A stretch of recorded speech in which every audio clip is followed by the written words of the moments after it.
the rep AE for our son. I've been doing it for 30 years. It's about time I get out of it, but I don't know how to get out of it. Everybody says, you've got to take care of this.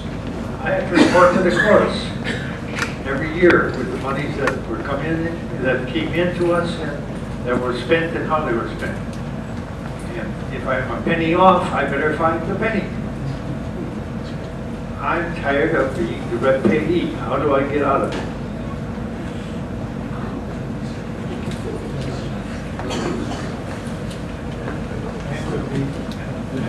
Well, I guess it's going to be if you're the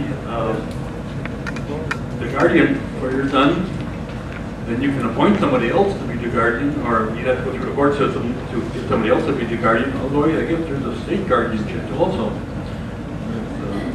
We'll take care of that. And there's rep payee services that can be purchased. As this woman back here has said, it's a family care benefit, so you could get somebody to help you. It's a family care benefit. That means that family care would pay for a rep payee when you're not able to do it. Does that make sense? You don't want to do it anymore. That's right. Okay. Well, I think it's already getting a little late. I think our speakers are going to be sticking around for a while. 2 or 3 more. Okay, you can do that. I have a couple things on the rep payee.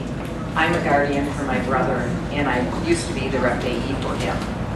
And when we went into the community care program, they used to send me an invoice every month that said this is how much he had to pay for his services. And that invoice always was much higher than the money we took in for him. So in talking with this case manager I had at the time, I said, this is ridiculous. Every month I spend all this time putting together all the numbers, going back to them to get my invoice reduced. And he said, let them be rep payee. So I did that. That took all that away. I still have to, though, as guardian for him, go up to the courthouse every year and do my annual accounting.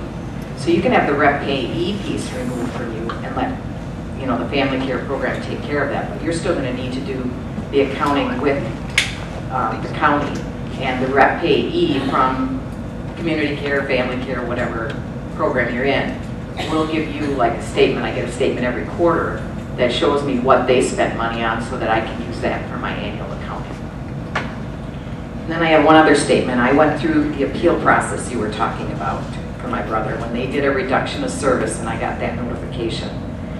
And that was one heck of a ride. And it was a long process. I contacted Patty Stakota, contacted Glenn Grothman, I contacted the Department of Health Services. Because my brother's over 60, I had to go through long-term care, and I got hooked up with the ombudsman there. In the end, I won my appeal. But what you need to do is exactly what he talked about. They have outcomes that they're looking at, and you have to cite what those outcomes are and how the change they're looking at making will not meet that outcome, and how it's going to negatively impact your resident, guardian, or person that you're caring for. And then I also used the RAD process, which the ombudsman was kind enough to get me a copy of.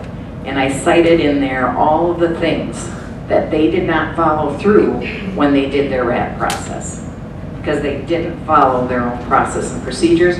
And I also looked at what it was family care, or community care. I also took their handbook, and I cited every single time in their handbook they stated they would do this or this or this, and they were not abiding by their own handbook. It took a lot of work. It took a lot of manpower and time on my side, phone calls, time off work to do it. But you have to be tenacious, you have to go after it, and you have to fight for your individual. That's the only way you're going to do it, and you can't give up. They just want you to roll over, give up, and go away, and then they go on to the next person, but you can't do that. You need to fight.